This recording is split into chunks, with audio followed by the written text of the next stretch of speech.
Abortion has become once again a major talking point in the US elections, this time mostly in the conservative evangelical circles, thanks once again to Donald Trump.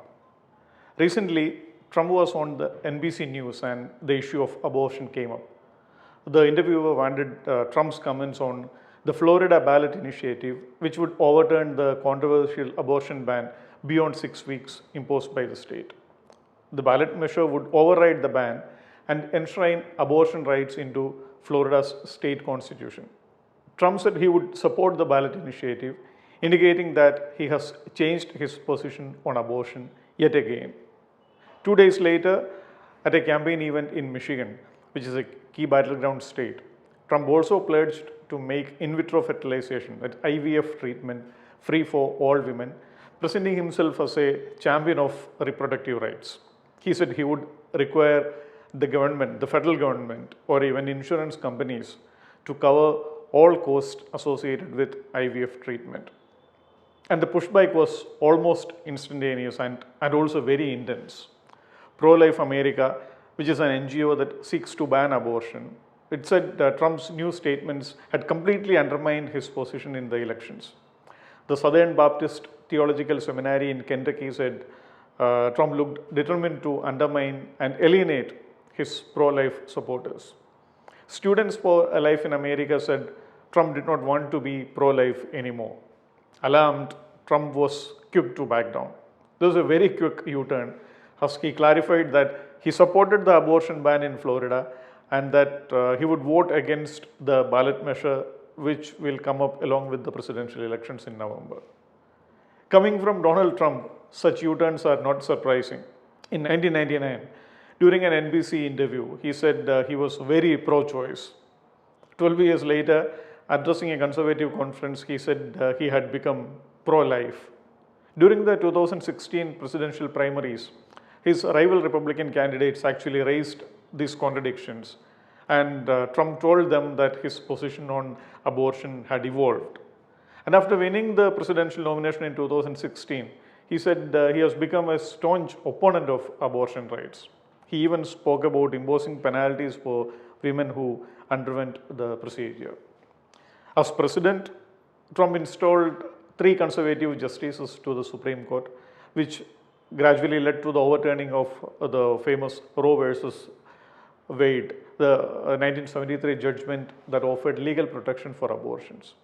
But as abortion became a key issue in this presidential election cycle, Trump said back in March that he would support a 15-week national abortion ban.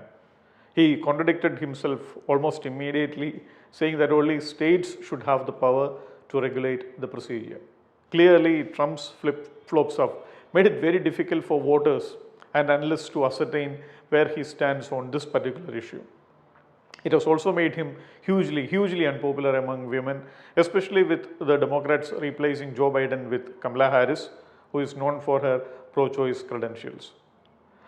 A recent poll by CBS News showed that among women voters, Harris now leads Trump 56% to 44%, and her margin goes further up among women who want abortion to be legal.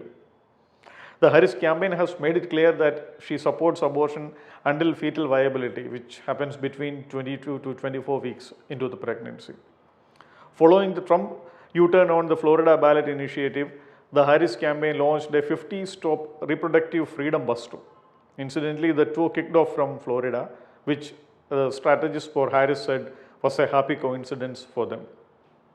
Although Trump is unlikely to lose Florida in November, this opening has given the Democrats an opportunity to highlight the Republican position on abortion and also Trump's continuing U-turns and clear discomfiture in dealing with the emotional topic.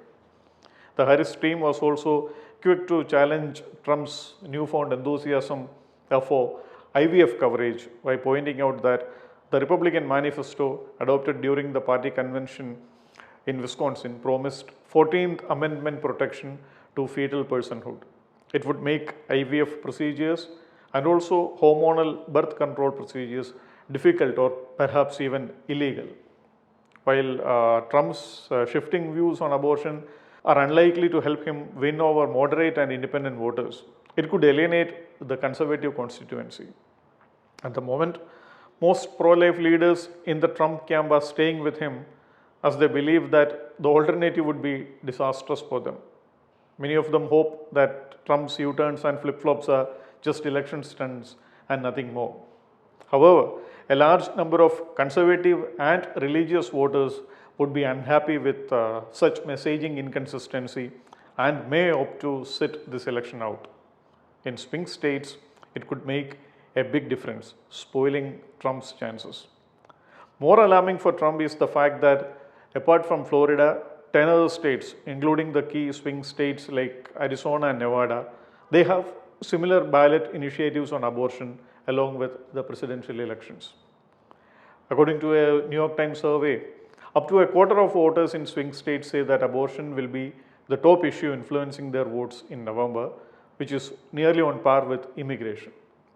Another survey has shown that 55% of the voters believe Kamala Harris is better equipped to address the abortion issue compared to 38% who favor Donald Trump.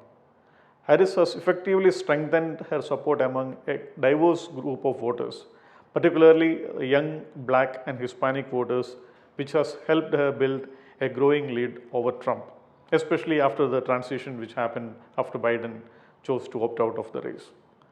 And Trump's inconsistent stance on abortion could alienate both moderate voters and also his core base, potentially undermining his prospects significantly in November.